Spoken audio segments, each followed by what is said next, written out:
Одржавме состанок ние како училиште, со наставнички совет, со училишен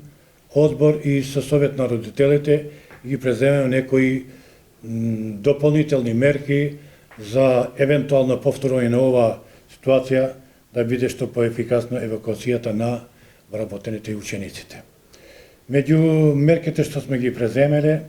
како училиште, во нашето училиште е забрането паркирање на вработените и од страна од дворот на нашето училиште, потоа поставено ученици кои контролираат влез и излез на страните луѓе кои влегуваат во нашето училиште и дојдеме во заклучок дека треба да се изведуваат и вежби за евакуација на учениците и вработените.